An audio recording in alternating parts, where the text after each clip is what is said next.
emptiness in your life isn't because you don't have enough rights. You have all the rights there are. You have more than you should.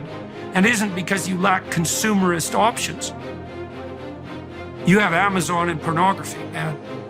You can get whatever you want whenever you want it. And if that's still not working, well, what are you missing? Well, maybe you're missing the opposite of that. A little bit of restraint, a little bit of sacrifice, some responsibility. Man, stop bullshit. If you really got a problem with your life, you'll change it. You're not tired of being broke. You're not tired of being stuck. You're not tired, because if you was tired, you would actually do some shit about it. I'm tired of everybody running around complaining as if you're on the receiving end of whatever this world wants to dump on you and you don't have a choice. It's time to grow up, man. Excuses sound best to the person that's making them up. Anybody who is determined to do something, who wants something to be different, it will eventually be different. Everything around you is going to change as soon as you change the things around you. Change your mind and everything about your bank account, your surroundings, your environment will all change. If you're creative enough, can you find the answer? Yes or no? If you're determined enough, can you find the breakthrough? Yes or no? Creativity, decisiveness, passion. These are the ultimate human resources. And when you engage these resources, you can get any other resource on earth. Stop telling yourself the story because you don't have the money, you don't have the time. That's bullshit. It's because you haven't committed yourself where you would burn your fucking votes. If you want to take the fucking island, burn your fucking votes, and you will take the island, because people, when they're going to either die or succeed, tend to succeed. But most of us give ourselves a way out, and that's why we don't have what we want. Put yourself in a position where you can't retreat, where it's do or die, sink or swim. Here's what you'll find out. You'll develop incredible swimming skills. You'll find yourself stroking unlike you've ever seen before. Through the inspiration of desperation, you'll become more creative than ever before. Throw your whole self into it.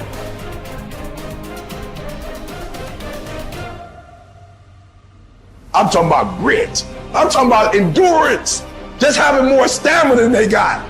In order to get to the next level, you gotta sacrifice. You gotta take risks. You gotta be willing to do by faith whatever you're asked to do. Listen to me, there are no shortcuts to success.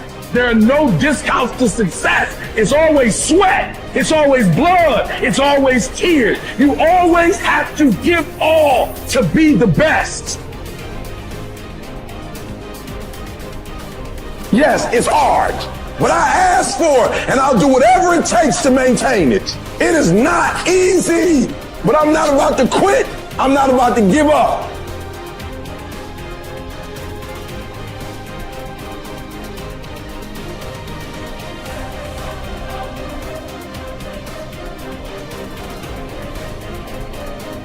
If you've explicitly formulated a set of goals and you're pursuing them, then you've adopted the responsibility to act in a certain manner to make those goals realize themselves. That's responsibility that you've adopted rather than responsibility that's been imposed on you, assuming that you've thought through the goals and you find your spirit in harmony with those goals.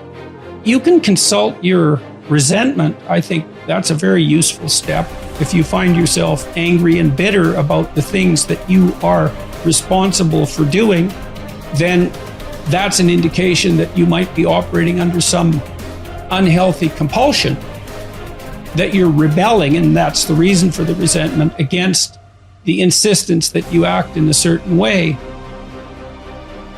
Although it's also possible that you're just immature and that you're rebelling against the discipline that's necessary to attain the goals that you genuinely do want to attain and that are valid and that you are actively engaged in constructing. So you have to get that straight, and some of that's a consequence of thought, and again, some of that's a consequence of discussion with other people with whom you're intimate enough to have a conversation like that, and perhaps they have conversations about similar things with you if you're fortunate. At the end of God's creation, describing how order emerges from chaos, or being from potential, there's this strange line, which is probably the most important line that's ever been written in our culture, at the basis of our culture. And that is that men and women are made in the image of God. And what does that mean? Well, if God is that which confronts potential with truth and courage and makes what's good out of potential, that seems to indicate that we have the same faculty. Like on a smaller scale, we're not omniscient, but we're not bloody well nothing. You know, our conscious is integrally tied into the structure of being in some manner we don't understand. And it certainly is the case that we take what isn't and turn it into what is. That's something, man. That's quite the trick we've been able to manage. And so we're made in that image. And so what are we supposed to do? Well, that's what we're supposed to do.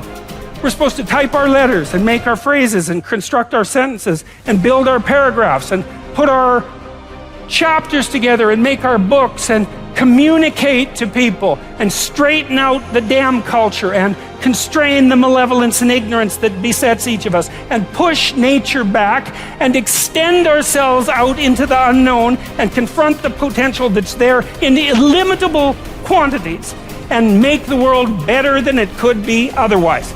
To move it away from hell, and it can certainly become that, and toward heaven to the degree that we can manage that.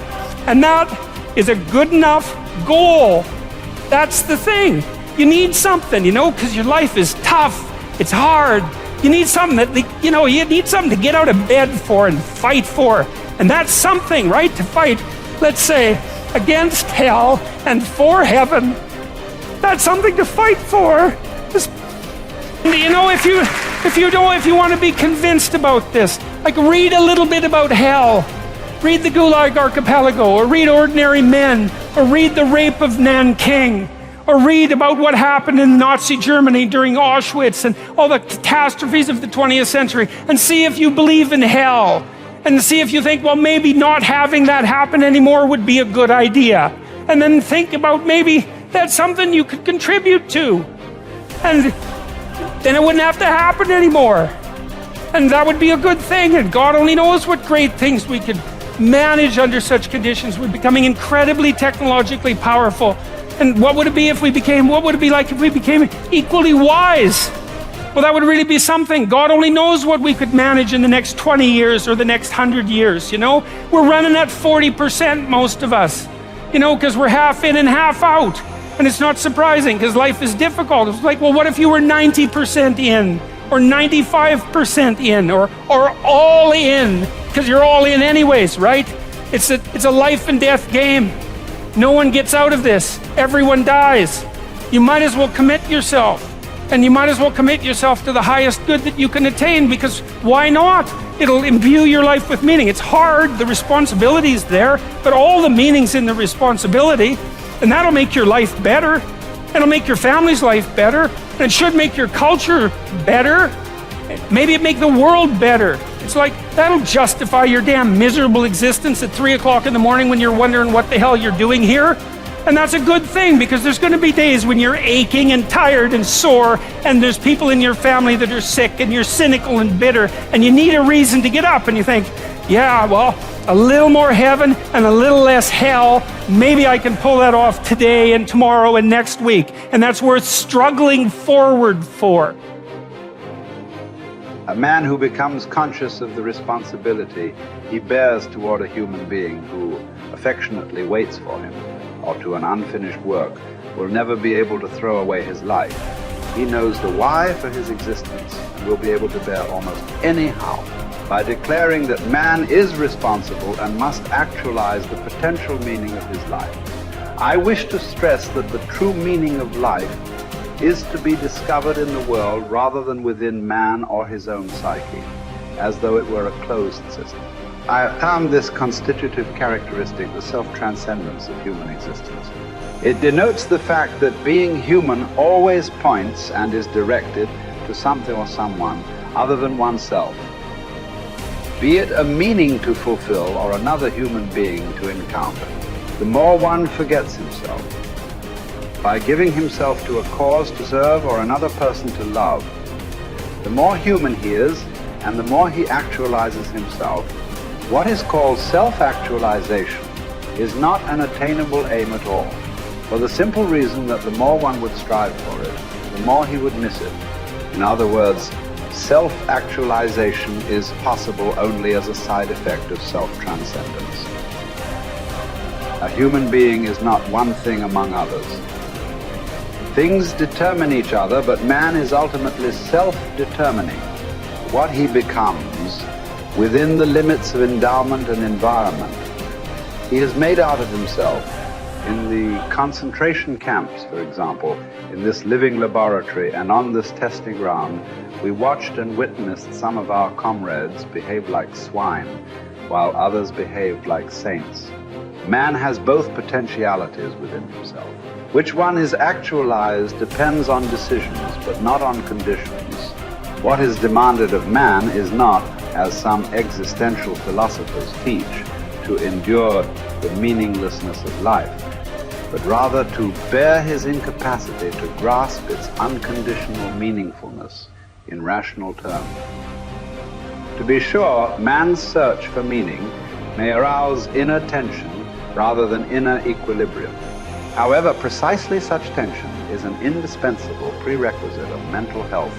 There is nothing in the world, I venture to say, that would so effectively help one to survive even the worst conditions as the knowledge that there is a meaning in one's life. There is much wisdom in the words of Nietzsche. He who has a why to live for can bear almost any harm. What was really needed was a fundamental change in our attitude toward life. We had to learn ourselves, and furthermore, we had to teach the despairing men that it did not really matter what we expected from life, but rather what life expected from us. We needed to stop asking about the meaning of life, and instead to think of ourselves as those who were being questioned by life daily and hourly. Our answer must consist not in talk and meditation, but in right action and in right conduct. Life ultimately means taking the responsibility to find the right answer to its problems and to fulfill the tasks which it constantly sets for each individual. These tasks, and therefore the meaning of life, differ from man to man and from moment to moment. Thus, it is impossible to define the meaning of life in a general way. Questions about the meaning of life can never be answered by sweeping statements. Life does not mean something vague, but something very real and concrete, just as life's tasks are also very real and concrete. They form man's destiny, which is different and unique for each individual. No man and no destiny can be compared with any other man or any other destiny. No situation repeats itself, and each situation calls for a different response. Sometimes the situation in which a man finds himself may require him to shape his own fate by action. At other times, it is more advantageous for him to make use of an opportunity for contemplation and to realize assets in this way. Sometimes man may be required simply to accept fate, to bear his cross. Every situation is distinguished by its uniqueness, and there is always only one right answer to the problem posed by the situation at hand. When a man finds that it is his destiny to suffer, he will have to accept his suffering as his task, his single and unique task. He will have to acknowledge the fact that even in suffering, he is unique and alone in the universe. No one can relieve him of his suffering or suffer in his place. His unique opportunity lies in the way in which he bears his burden.